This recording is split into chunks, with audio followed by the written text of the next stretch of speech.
नमस्कार दोस्तों, मैं सीएम मनोज गुप्ता स्वागत करता हूं आपका हमारे YouTube channel all about taxes पर।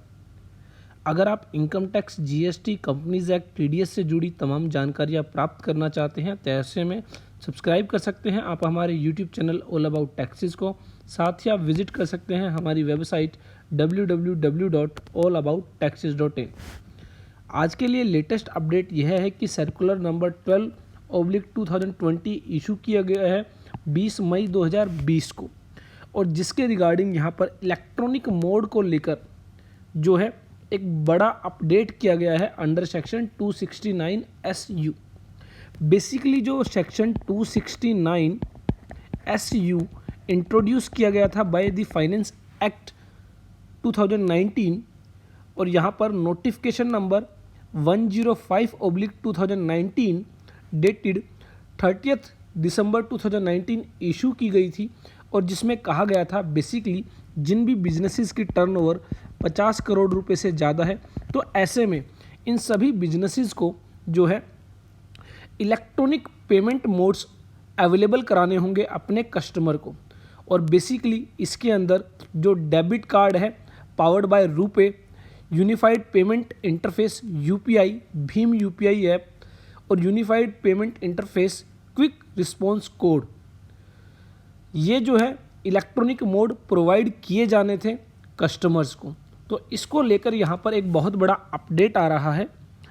Clarification in respect of prescribed electronic modes under section 269 SU of the income tax act 1961 in furtherance to the declared policy objective of the government to increase digital transaction and move towards a less cash economy, a new provision under section 269 SU was inserted in Income Tax Act 1961, Wide Finance Act 2019. This section requires every person carrying on business and having turnover from business more than 50 crores in the immediately preceding previous year to mandatorily provide facilities for accepting payment through prescribed electronic modes.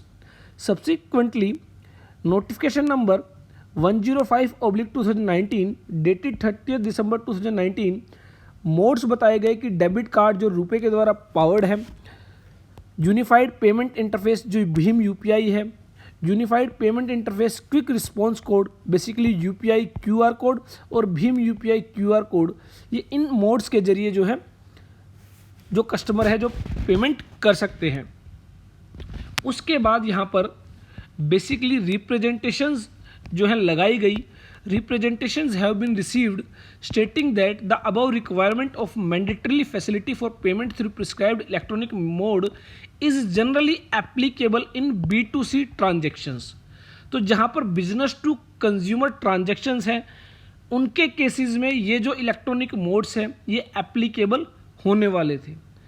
तो business to business अगर transactions होनी है उन cases में ये electronic modes जो है वो किसी काम के नहीं थे। तो ऐसे में यहाँ पर उन लोगों को प्रॉब्लम आई जिनका बिजनेस ही B2B है, बिजनेस टू बिजनेस। उन्होंने कहा कि B2C के केस में ये इलेक्ट्रॉनिक मोड्स प्रोवाइड किए जाने हैं।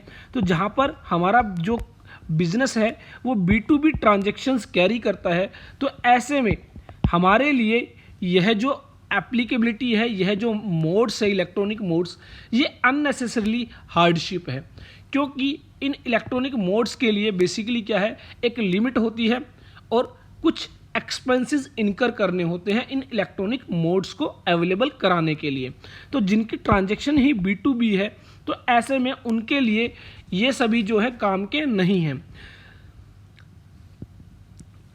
which have directly deal with retail customers. Moreover, since the prescribed electronic modes have a maximum payment limit per transaction or per day, they are not so relevant to B2B transactions business, which generally receive large payment through other electronic mode of payments such as NEFT और RTGS। B2B transactions के अंदर basically NEFT और RTGS के जरिए payments होती हैं और इन electronic modes का कोई भी यूज़ नहीं होता है। Mandating such business to provide the facility for accepting payment through electronic modes would cause administrative inconvenience and impose additional cost। तो ऐसे बिजनेसेस जहाँ पर B2B ट्रांजेक्शन्स होने वाली हैं वहाँ पर ये जो इलेक्ट्रॉनिक मोड्स है ये बेसिकली एक अननेसेसरी जो है एडमिनिस्ट्रेटिव जो इनकन्वीनियंस है उसको बढ़ाएंगे और साथ ही जो खर्चा है वो कंपनी का बढ़ेगा। In view of the above, it is hereby clarified that the provision of Section 269 SU of the Act shall not be applicable to a specified person having only B2B transactions, that is, no transaction with retail customer or consumer.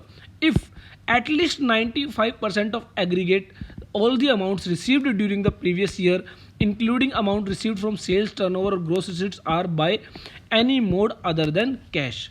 तो यहाँ पर कहा गया कि जिन भी specified persons की transactions B2B transactions है जहाँ पर कोई भी रिटेल कस्टमर या कंज्यूमर की ट्रांजैक्शंस नहीं है, ऐसे में अगर उसकी सभी पेमेंट्स 95% से ज़्यादा की जो एग्रीगेट जो अमाउंट्स है वो रिसीव हुई हो अदर देन कैश मोड में, that means through banking channel जो है वो रिसीव हुई हो, तो ऐसे में यहाँ पर जो है इस केस में जो है आपको प्रिस्क्राइब्ड इलेक्ट्रॉनिक मोड्स जो है मेंटेन करने की ज़रूरत नहीं है, जो कि नोटिफिकेशन नंबर 105/2019 के जरिए प्रिस्क्राइब्ड किए गए थे। तो यहाँ पर बेसिकली एक रिलीफ दी गई है उन बिजनेसेस को जो बेसिकली B2B ट्रांजैक्शंस करते हैं, बिजनेस टू बिजनेस ट्रांजैक्शंस करते हैं, B2C ट्रांजैक्शंस नहीं करते हैं। उनका कहना यह है कि B2B ट्रांजैक्शंस के अंदर मोस्टली जो ट्रांजैक्शंस है वो NEFT और RTGS के जरिए की जाती है और ऐसे में ये जो प्रिस्क्राइब्ड इलेक्ट्रॉनिक मोड्स हैं ये किसी के भी काम के नहीं रह जाते हैं। तो ऐसे में यहाँ पर एक रिलीफ दी गई है बाय द सर्कुलर नंबर 12/2020। इस सर्कुलर को आप डाउनलोड कर सकते हैं हमारी वेबसाइट www.allaboutaxes.in से। आई होप हमारी यह वीडियो आपके लिए यूजफुल होगी और अगर आपको हमारी वीडियोस पसंद आती हैं ज़्यादा से ज़्यादा लाइक कीजिए, ज़्यादा से ज़्यादा शेयर कीजिए। Thanks for watching all about taxes. Keep liking.